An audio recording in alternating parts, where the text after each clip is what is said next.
안녕하세요, 원희쌤입니다. 자, 오늘은 생태계의 평형. 우리가 지난 시간에 배웠던 내용들은 이 생물과 환경에 대한 기본적인 것들을 배웠었는데, 오늘은 조금 다른 내용이에요. 생태계가 어떻게 평형이 깨졌다가 되찾는지. 뭐 재밌어요. 뭐 별거 없습니다. 오늘 그냥 그런 거 배우는 거예요, 여러분. 뭐 중학교 때 기억날지 모르겠는데, 말했듯이 여기 풀 있고, 여기 토끼 있고, 늑대 있을 때, 갑자기 뭐 늑대가 너무 많아졌어. 그러면 토끼 다 잡아먹기 줄어들죠. 뭐 이런 식으로 요런 거 배우는 거라서 뭐 어려울 거 없어요.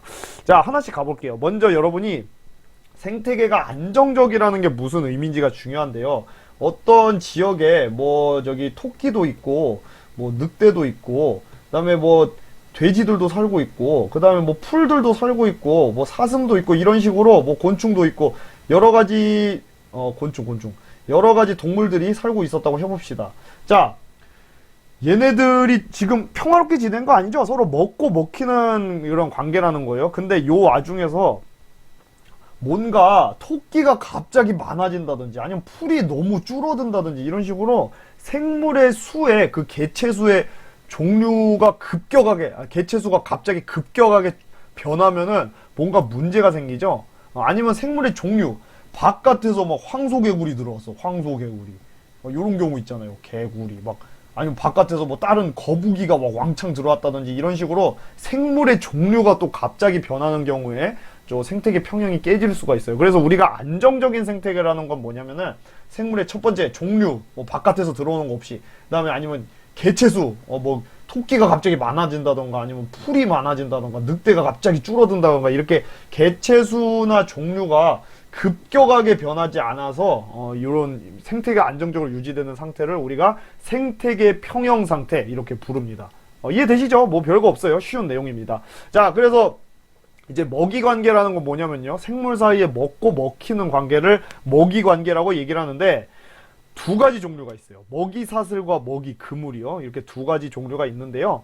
자, 먼저 먹이 사슬은 요런 거예요. 말 그대로 그 사슬처럼 이어져 있다고요. 요게 여러분 풀, 메뚜기, 개구리, 뱀, 독수리 이렇게 서로 잡아먹히죠. 그래서 우리가 보통 먹이 사슬을 나타낼 때는 이 먹히는 애가 먹는 애 쪽으로 무슨 말인지 알겠죠? 요게 화살표를 이렇게 해야 되는 거예요. 예를 들면은 저기 곤충이 있고 참새가 있을 때 자, 화살표 어떻게 해야 되는 거예요? 요렇게 하셔야 되는 거예요. 요건 좀 알아두시고요.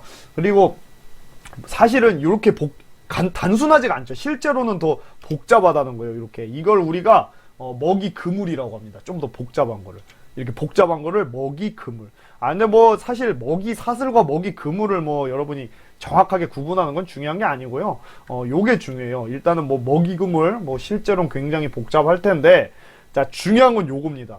자, A 지역은 지금 생태계가 요렇게 형성이 되어 있고요. 먹이 관계가. B 지역은 먹이 관계가 이렇게 복잡하게 형성이 되어 있는데, 자, 여러분이 맞춰보세요. A, B 지역 중 어느 지역이 더 안정적인 생태계라고 볼 수가 있을까요? B 지역이에요, B 지역.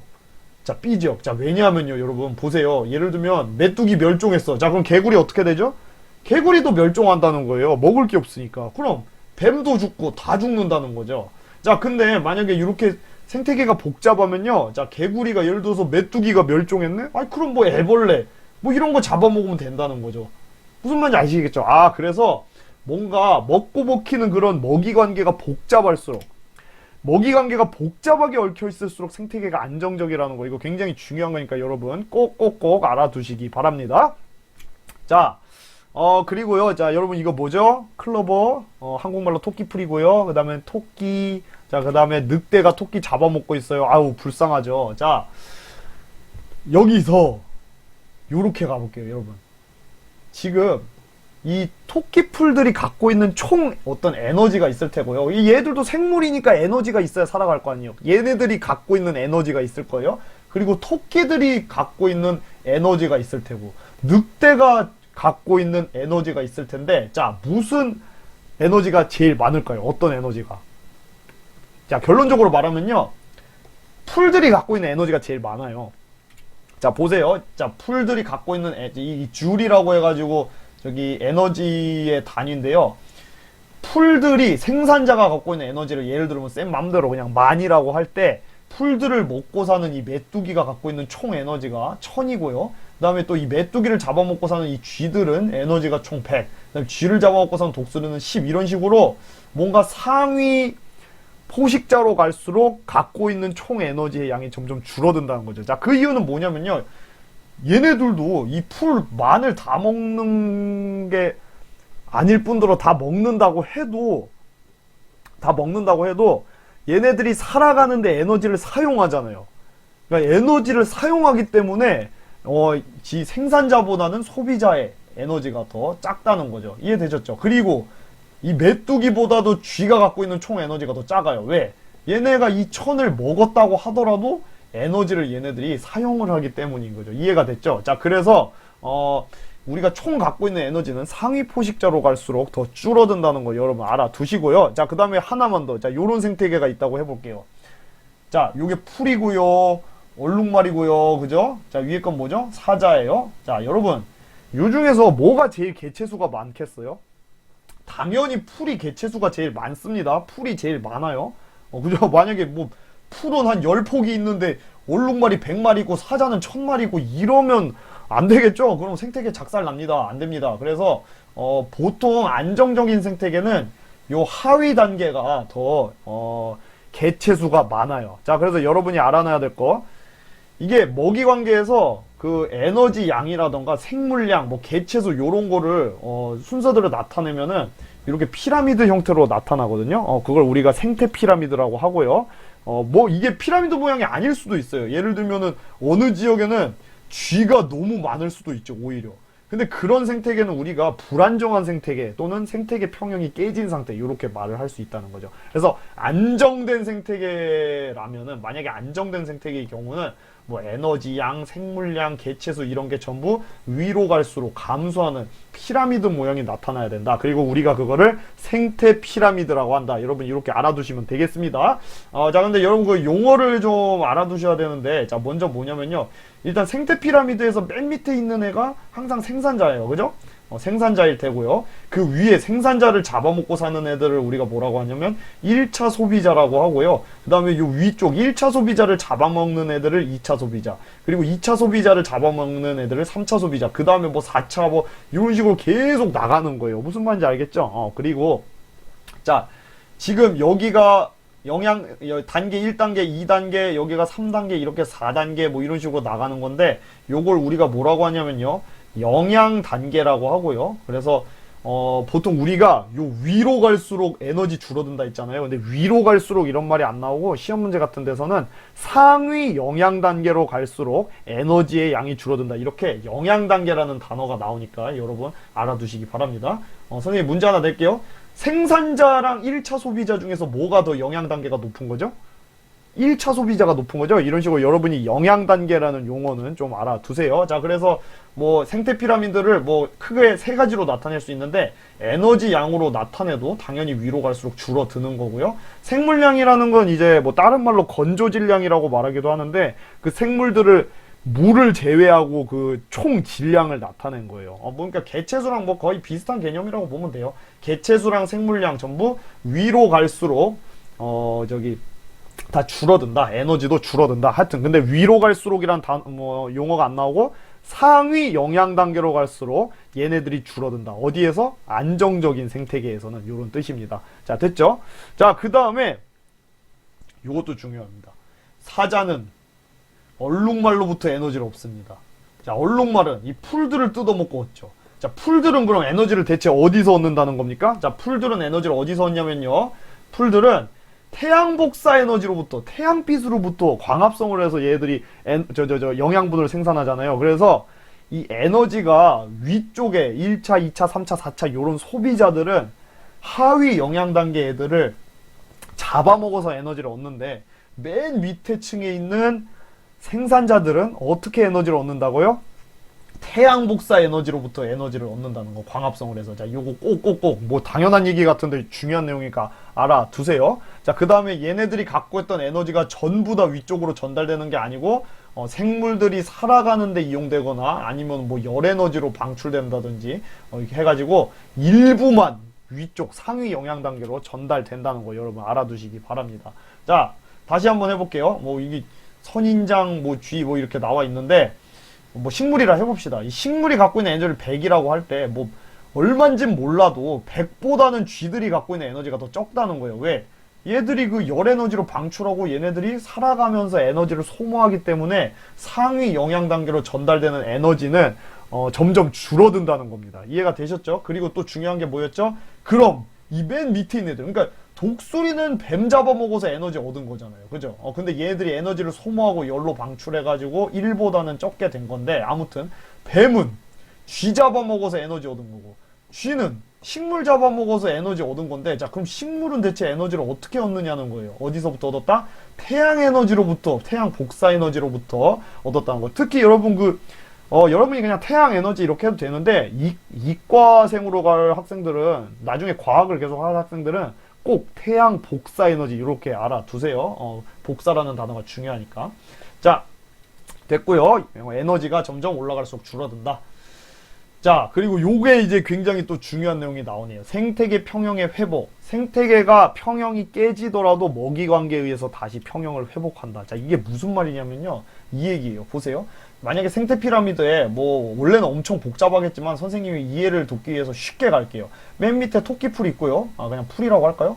풀이 있고, 그다음 위에 토끼 있고요. 그 다음에 그 2차 소비자로 이제 늑대, 요런 생태계가 있다고 한번 가정을 해봅시다. 자, 만약에 어떤 이유인지 모르겠어요. 뭐 어떤 이유가 됐던지 간에 토끼가 갑자기 개체수가 왕창 늘어났다고 해볼게요. 자, 그러면 어떤 일이 벌어질까요? 토끼가 많아지니까 풀이 작살나겠죠? 다 뜯어먹어서 풀이 없어질 거예요. 그리고 먹을 게 토끼가 많아지니까 늑대는 당연히 많아지겠죠? 먹이가 많아지니까. 자, 그러면은 결국에는 요 맨 밑에 풀은 조그매지고, 그죠? 풀은 조그매지고, 토끼는 뭐 아직까지 많은 상태고요. 늑대는 또 엄청나게 많아지고, 요렇게 될 거란 얘기예요. 자, 그러면 뭐 이제 큰일 났네요. 뭐 늑대만 엄청 많아지고, 풀은 다 없어지고, 그렇게 생태계가 파괴가 되느냐? 아닙니다. 평형을 되찾아요. 근데 물론 심각한 경우에는 파괴가 될 수도 있어요. 막 뭐 토끼가 멸종이 됐다던가 막 이런 심한 경우에는 뭐 생태계 자체가 완전 파멸에 이를 수도 있지만, 자연스러운 상황에서 인간의 막 극단적인 개입이라던가 운석 충돌 이런 자연재난이 없고서는 생태계는 자기가 스스로 그 평형을 회복하는 능력이 있다는 겁니다. 자, 그게 어떻게 되는지 선생님을 한번 알아볼게요. 자, 보세요. 별거 아니에요. 다시 갈게요. 자, 맨 밑에 풀 있고요. 그 위쪽에 토끼 있고요. 그 위쪽에 늑대가 있다고 해볼게요. 늑대 이렇게 있습니다. 자, 근데 토끼가 만약에 많아졌다 해볼게요. 자, 토끼가 많아졌어요. 자, 토끼가 많아지면, 자, 양쪽 어떻게 되는지 봅시다. 자, 풀 어떻게 된다고요? 줄어들어요. 늑대 늘어나요. 자, 그러면은 이제 어떻게 되느냐? 풀이 줄어들었다. 그리고 늑대가 늘어났다. 자, 이 얘기는, 자, 토끼 입장에서는 포식자는 많아지고, 그 다음에 먹을 건 줄어든다는 얘기죠. 자, 그럼 자연스럽게 토끼의 숫자는 어떻게 된다? 이 다음에 이제 늑대 늘어나는 거고, 늑대가 왕창 많아졌고, 뭐 토끼는 아직도 뭐 많겠죠? 토끼 많아요. 토끼 많고. 그림 진짜 못 그리네. 다시 한번. 그림 되게 못 그렸어요. 자, 여기 토끼 있고, 그다음 풀은 이렇게 줄어들었어요. 자, 그럼 결국에는 토끼가 다시 줄어들게 된다는 거예요. 왜? 먹을 것도 없는 데다가 지금 포식자들도 많아졌으니까. 자, 그럼 토끼가 줄어들게 되고요. 토끼가 줄어드니까 풀은 다시 어떻게 될까요? 풀은 다시 늘어나게 되겠죠. 자, 그리고 토끼가 줄어드니까 늑대는 먹을 게 없어져서 다시 줄어들게 되겠죠. 이런 식으로 생태계가 결국에 다시 피라미드 형태로 평형을 되찾는다는 겁니다. 요게 바로 생태계 평형의 회복이에요. 자, 보세요. 1차 소비자가 갑자기 증가하면, 그러니까 토끼가 증가하면 생산자 개체수 감소하고요. 그죠? 다시 여기 다시 가볼게요. 여기서 여기 풀이 있고, 여기가 토끼가 있을 때, 그 다음에 여기 늑대가 있을 때, 토끼가 갑자기 늘어나면, 자, 늑대 어떻게 된다? 먹을 게 많으니까 늘어나고, 그 다음 풀은 어떻게 된다? 풀은 줄어든다는 거죠. 늑대의 개체수 증가하고요. 여기다 하나 더 써야겠네요. 요거 같이 묶어서. 요거 당연한 거죠, 이거는. 풀의 개체수 감소하고 늑대의 개체수가 증가한다. 자, 그래서 토끼는 결국 어떻게 된다? 이 위에 잡아먹는 애가 많아지고 먹이도 없어지니까 당연히 감소하게 되겠죠? 그래서 결국엔 토끼가 줄어들게 되고, 그래서 이제 풀은 다시 늘어나겠죠. 그래서 생태계 평형을 회복한다. 선생님이 가끔 가다 보면 여러분이 이거를 너무 달달달 외우는 친구들이 있어요. 여러분 이거 막 1차 소비자 증가하면 생산자 감소, 2차 소비자 증가 막 이렇게 외우는 친구들이 간혹 있는데 여러분 그러면 절대 문제를 풀 수가 없어요. 선생님이 이거 외우는 팁을 줄게요. 이거 그냥 외우는 게 아니고 이해입니다. 이해. 자, 어떻게 하냐면 그냥 기본적인 원리만 이해하면은 여러분 문제가 아무리 복잡하게 나와도 여러분이 충분히 해결을 할 수가 있어요. 자, 요렇게 가볼게요. 요렇게 땅 세 개가 있을 때, 자, 여기가 이제 뭐 저기 뭐 생산자겠죠? 생산자고 여기가 1차 소비자고 여기가 2차 소비자일 텐데 이렇게 가볼게요. 하여튼 뭐 어떻게 됐던지 간에 요 밑에 있는 애들 얘네들이 자 늘어났다. 자, 그럼 위에 있는 애들 입장에서 어떻게 될까요? 요 위에 있는 애들은 먹이가 많아지니까 같이 늘어난다는 거예요. 자, 다시 가볼게요. 이거 뭐 당연한 얘기죠? 밑에 있는 애들이 줄어들었다. 자, 위에 있는 애들 어떻게 될까요? 먹을 게 없어지니까 당연히 같이 줄어들겠죠? 그냥 요렇게 기본적인 원리만 여러분이 알면 됩니다. 자, 그러면 이번에는 위쪽에 있는 애들이 바뀔 경우를 생각해 볼까요? 위쪽에 있는 애들이 갑자기 늘어났어요. 자, 밑에 있는 애들 어떻게 될까요? 다 잡아먹혀서 없어지겠죠? 당연한 얘기. 자, 그러면은 위에 있는 애들이 만약에 감소했다. 자, 그럼 밑에 있는 애들 입장에서는 포식자가 없어지니까 갑자기 늘어나게 되죠. 이렇게 여러분이 기본적인 원리만 알면 됩니다. 그리고 하나 더, 만약에 이 생산자가 뭐 많아졌다든지 줄어들었을 때 다른 애가 어떻게 되는지는 일단 얘랑 가장 근접해 있는 요쪽 1차 소비자가 어떻게 바뀌었는지 여러분이 판단을 하면 되는 거거든요. 그리고 아까처럼 요 뭐 1차 소비자가 뭐 늘어났다든지 감소했다 그랬을 때 그 근접해 있는 요 경우에는 이제 양쪽을 다 따져줘야 된다는 거예요. 그러니까 한쪽이 변했을 때 피라미드에서 한쪽이 변했을 때 그거랑 근접한 애가 어떻게 바뀔지를 여러분이 그냥 상식적인 선에서 판단을 하면 문제들이 전부 다 쉽게 풀릴 것 같아요. 됐죠? 이런 식으로 생태계가 평형이 회복이 된다는 거예요. 자, 요 과정을 나타냈고요. 뭐 요런 예시들이 뭐 되게 많아요. 요 대표적인 건데요. 이게 뭐냐면요. 그 1905년에 그 미국의 어떤 카이바브라는 고원이 있는데 거기에 사슴이 한 4,000마리 정도밖에 안 살고 있었거든요. 그래서 그 미국 정부에서 그 당시에 그 사슴이 4,000마리밖에 없으니까 그거를 보상하려고 보호해 주려고 그 늑대를 사냥하게 아예 허가를 해줬어요. 그랬더니 사람들이 막 늑대를 다 잡아버려서 늑대가 죄다 이렇게 죽게 돼버린 거죠. 아, 늑대가 다 죽었어요. 늑대가 죽어서 자 결국 어떻게 됐을까요? 사슴이 뭐 거의 10,000마리까지 너무 많이 늘어난 거예요. 우악 많아졌어요. 자, 근데 그대로 사슴이 많아지니까 어떻게 됐죠? 식물이 줄어들게 된 거죠. 자, 그래서 생태계가 그냥 그대로 완전 작살이 난 게 아니고 어떻게 됐냐면, 자, 사슴 숫자가 다시 줄어들기 시작해요. 왜 줄어들었을까요? 자, 늑대가 많아져서는 아니에요. 늑대는 이미 사람들에 의해서 너무 많이 죽었기 때문에. 자, 그럼 뭐 때문일까요? 그렇죠. 먹을 거. 그러니까 이 생산자의 숫자가 줄어들었기 때문에 먹을 게 없어지니까 사슴의 개체수도 이렇게 감소를 한 겁니다. 이해가 되셨죠? 그래서 결국에 이렇게 문제를 풀 수가 있겠죠. 그러니까 요때 왜 사슴이 늘어났냐 그랬을 때는 늑대가 줄어들어서 그런 거다 이렇게 얘기를 할 수 있는 거고요. 그럼 이때부터 왜 사슴이 감소했냐 그러면 이 풀 생산자가 없어졌기 때문에 먹을 게 없어져서 줄어들었다 이렇게 얘기를 할 수가 있겠죠. 개체수가. 자, 그리고 요 이후에 이제 생태계 평형을 얘들이 어떻게 되찾았을까요? 자, 일단 사슴이 개체수가 감소하니까 다시 풀이 이제 늘어났을 거예요. 자, 다시 풀이 늘어났을 거고요.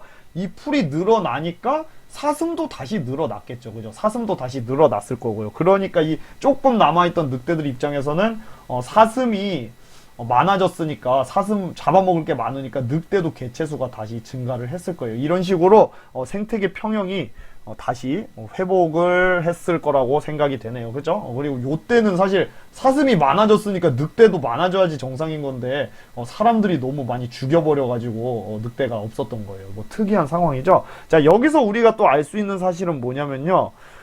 생태계가 그 인간의 간섭에 의해서 이렇게 환경 변화가 있는 경우에는 예기치 못한 이런 사건이 생길 수 있다는 겁니다. 됐죠? 그리고 뭐 예시로 뭐 고라니 같은 경우가 대표적인데 우리나라에 여러분 고라니 굉장히 많죠. 저 고라니가 막 저기 우는 소리가 가끔 새벽에 들으면 여자 비명 소리 같아갖고 저 선생님이 예전에 군대 다닐 때 막 깜짝깜짝 놀라고 했었는데 무섭고, 아무튼 고라니가 우리나라에는 너무 많아요. 근데 전 세계적으로는 희귀종이거든요. 근데 왜 우리나라에서는 너무 많느냐?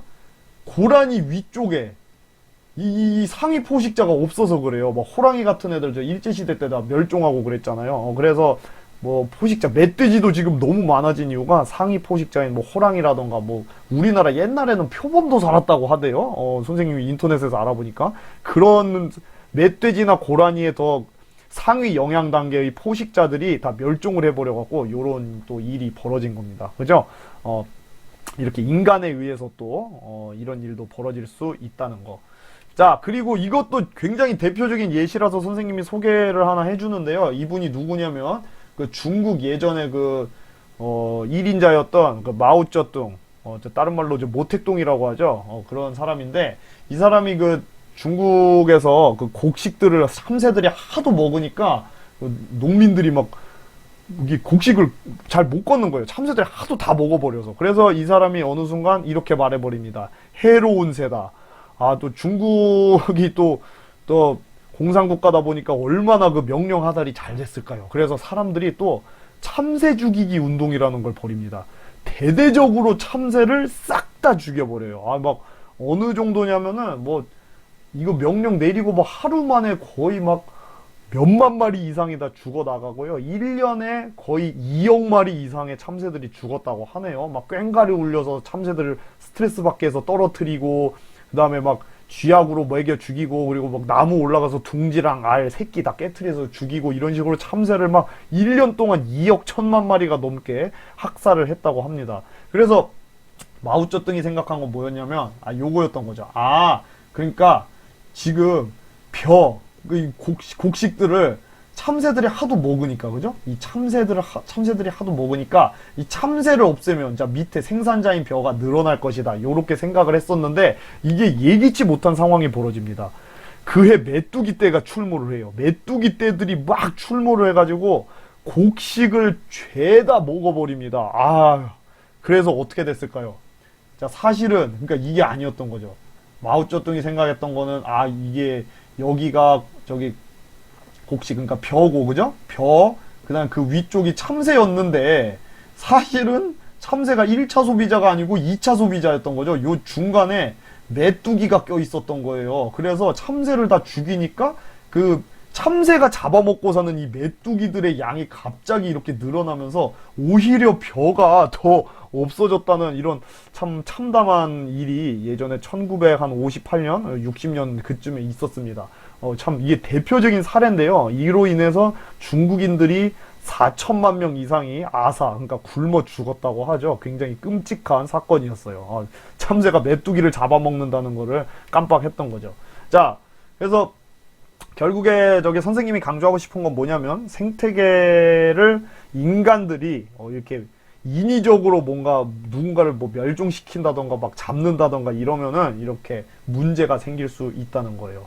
예전에 막 그런 것도 있었어요. 뭐 선생님이 들은 얘기 중에서 그 악어가 하도 사람들을 해치니까, 그 예전에 아프리카였나요? 어디 정부에서 악어들을 그냥 사냥하게 했는데, 악어들이 다 죽어버리니까 그 악어들이 막 둥지를 만들 때나 아니면 그 강가에서 뭐 이렇게 그 흙 같은 거에 막 이렇게 비비작 하는 뭐 그런 걸 했나 봐요. 그래서 악어들이 없어지니까 그 강가의 흙이 막 이렇게 뒤섞여야지, 악어들이 헤집어놔야지 좀 비옥해져서 식물들이 많이 자라는데, 식물들이 안 자라갖고 또 생태계가 파괴되고, 이런 예기치 못한 상황들이 뭐 일어났다고 하네요. 자, 하여튼 생태계는 평형이 깨지더라도 다시 회복을 하는데, 인간들에 의한 간섭 때문에 환경이 변한 경우에는 또 예기치 못한 심각한 상황이 초래가 될 수도 있다. 그래서 결국에 아까 여기 이분은 어떻게 하셨냐면은 참새를 너무 많이 죽여서 이게 도저히 감당이 안 돼서 어쩔 수 없이 소련에서 또 참새를 이게 사왔다고 하는 그런 슬픈 얘기. 자, 다음으로 이제 환경 변화와 생태계에 관한 내용인데요. 뭐 이거 별거 없어요. 그러니까 우리가 어떻게 이제 생태계 변화에 대해서 좀 노력을 해야 되고, 왜 생태계가 변하는지 그런 거 알아보도록 합시다. 자, 우리가 지금까지 배웠듯이 이 생물과 환경은 굉장히 밀접한 연관이 있기 때문에 환경이 변하면 생물도 영향을 받을 수밖에 없다는 거예요. 그래서 우리가 환경을 보호하는 게 굉장히 중요한 거고요. 그죠? 얘네들이 파괴되면 생물들도 살아갈 수가 없다. 그리고 결국에는 인간들도 살아가기 힘든 그런 상황이 된다는 거죠. 자, 그래서 이 환경 변화를 만드는 환경 변화에 의해서 생물들이 영향을 받는 것 중 대표적인 게 이제 기후 변화거든요. 기후 변화라는 게 여러분 기후라는 게 뭐냐면은 그 날씨랑 좀 다르죠. 날씨는 뭐 오늘은 비와 내일 날씨는 맑아. 오늘 아침에는 날씨가 추웠어. 이렇게 하루하루 단기적인 걸 날씨라고 하는데 우리나라의 1년 동안 평균적인 그거는 사계절이 뚜렷하고 비교적 온화한 기후 이렇게 좀 장기적인 그런 거를 우리가 기후라고 하죠. 근데 이 기후가 변하고 있어요. 왜? 알 거예요. 지구온난화. 지구가 점점 뜨거워지고 있어요. 왜? 인간들이 자꾸 이산화탄소를 내뿜기 때문에 지구가 뜨거워지고 있는 겁니다. 지구온난화는 이제 다음 시간에 자세히 배울 건데요. 아무튼 지구가 뜨거워지면 무슨 일이 벌어지냐면 이거 바나나죠. 바나나 같은 게 우리나라에서 이제 재배가 가능해요. 선생님 뉴스 기사 하나 봤는데 뭐 얼마 전에는 저기 강원도에서 바나나 재배 성공했다는 기사도 봤고 이제는 뭐 제주도에서 바나나 재배하는 거 신기한 일이 아니죠. 옛날 같으면 있을 수 없는 일인데 우리나라의 기후가 점점 바뀌고 있다는 겁니다. 이런 식으로 기후가 변하면, 그러니까 환경이 변하니까 생물들도 영향을 받는다. 생태계가 영향을 받고 있다는 거죠. 자, 그래서 이런 인간 활동 때문에 생태계가 변하는 경우가요. 여기 이제 기후 변화도 아까 있었던 거죠. 기후 변화도 있는 건데 그거 말고 요거 네 가지 일단 선생님은 좀 얘기를 해볼게요. 뭐 여러분 다 알 거예요. 무분별한 개발, 환경오염, 뭐 과도한 사냥과 밀렵, 외래 정도 요런 것들이 인간 때문에 생태계가 파괴될 수 있는 경우다. 자, 그래서 이게 나무가 다 베어져 버리고 있는데 나무가 다 베어져 버린 거 이제 무분별한 벌목이라고 하죠. 벌목 벌채. 자, 이런 게 되면 뭐가 안 좋을까요? 광합성, 그러니까 우리가 산소가 안 나와요. 그리고 또 문제는 나무가 다 없어져 버리니까 여기 있는 저 생물들이 살아갈 터전을 잃게 되죠. 생태계가 또 파괴가 될 수 있다는 겁니다. 굉장히 이것도 심각한 상황인데 여러분 선생님이 좀 알려주고 싶은 것 중 하나가 이 나무, 그러니까 숲이 지금 이 순간에도 어느 나라에서든 간에 나무를 베고 있을 거 아니에요. 이 숲이 사라지는 속도가 얼마 정도 걸린 줄 아세요? 그러니까 축구 경기장 크기 넓이의 숲이 없어지는데 얼마나 걸린지 아세요? 1, 2초예요. 1, 2초. 자, 보세요. 하나, 둘 하면 지금 축구 경기장 크기 숲이 방금도 없어진 거예요. 이게 선생님도 예전에 과학쌤이 말해줬을 땐 말도 안 된다고 생각을 했는데 선생님이 그래서 약간 예전에 믿기가 힘들어서 계산을 해본 적이 있는데 그만큼 지구가 크다는 거예요. 그 지구상에 있는 그 지구 전체 넓이 중에서 그 숲이 차지하는 넓이를 그 축구 경기장 넓이로 이렇게 나눠 보잖아요. 그러면 거의 축구 경기장 거의 뭐 70 몇 억 개 가까이의 숲이 있는 거거든요. 그게 1초에 이 축구 경기장 한 개가 없어진다고 치더라도 220년이 넘게 걸릴 정도로 이 지구상의 숲이 엄청나게 많아요.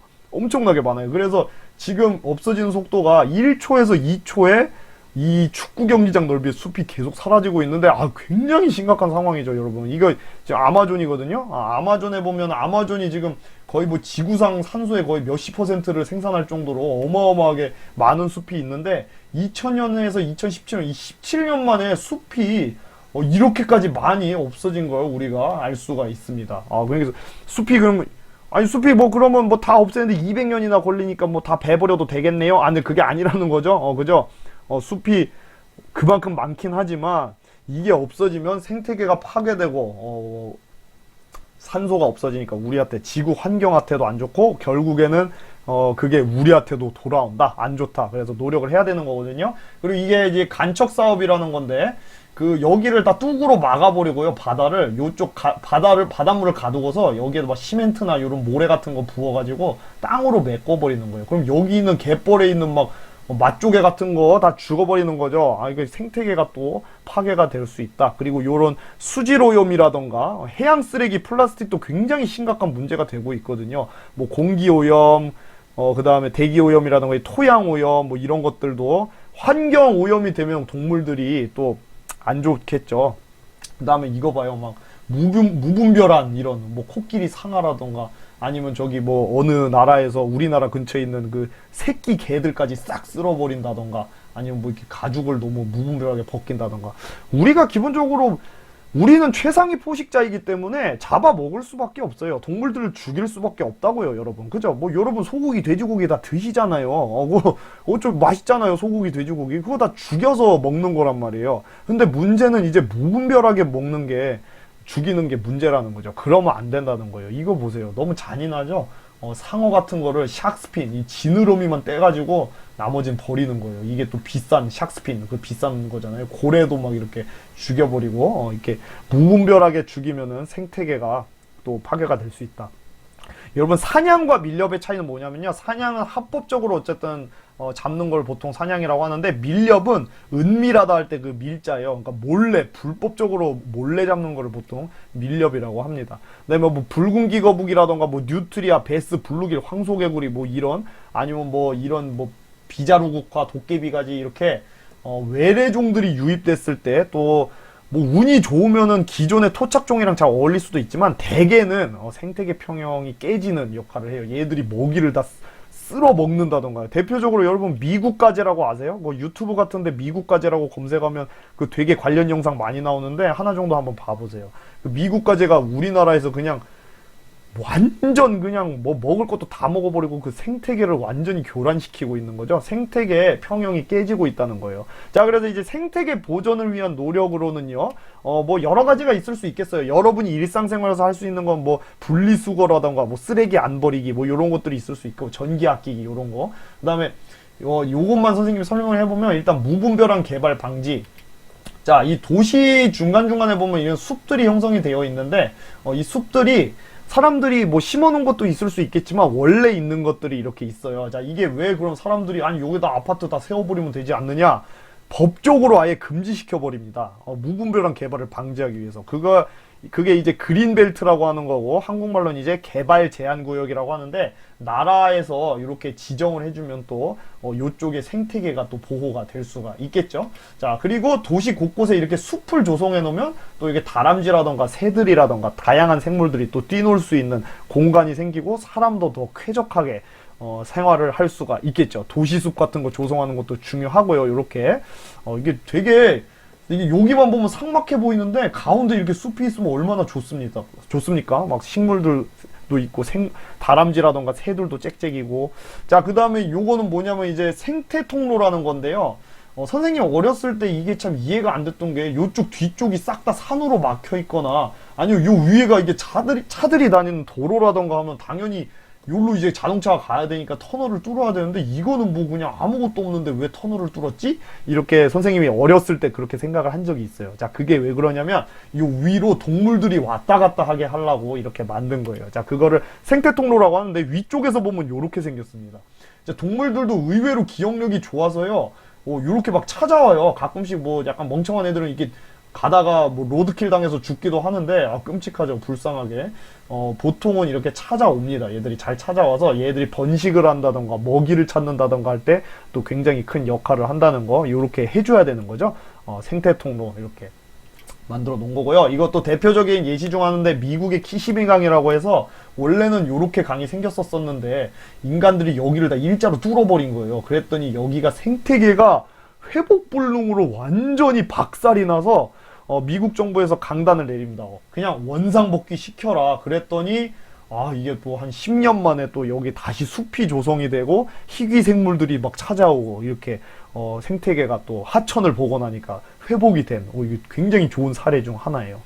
자, 그리고 이제 국립공원을 지정하면, 여러분 여기 있는 것들이 다 국립공원들이거든요. 국립공원에서 여러분 취사랑 뭐 채집이나 뭐 물고기를 잡는다던가 이런 행위 금지돼 있잖아요. 그러니까 사람들이 생태계를 건드릴 수 없게 어떻게 보면 법적으로 막아둔 거죠. 국립공원을 딱 이렇게 지정을 해두면. 이게 지리산 국립공원의 모습이거든요. 지리산. 선생님이 저기 지리산 꼭대기 등반한 적이 한번 대학생 때 있는데 너무 못생기게 찍혀서 사진으로는 못 넣었어요. 자, 아무튼 이렇게 국립공원으로 지정을 해두면은 사람들이 또 건드리지 못하기 때문에 생태계가 좀 보호가 될 수가 있다. 됐죠? 자, 그리고 여러분 하나 더 알려줄게요. 아까 전에 이 아마존, 자, 여기에서 이거 대표적인 사진 중 하나인데, 얘가 요렇게 바뀌었을 때 여러분 알아야 될 게, 자, 두 가지 어떻게 변했는지 알 필요가 있어요. 자, 뭐냐면요, 먼저 생물 다양성이 어떻게 바뀌었는가 요거 하나랑, 자, 두 번째는 저기 생태계 평형 유지 능력. 자, 요거 두 개가 어떻게 바뀌었을까요?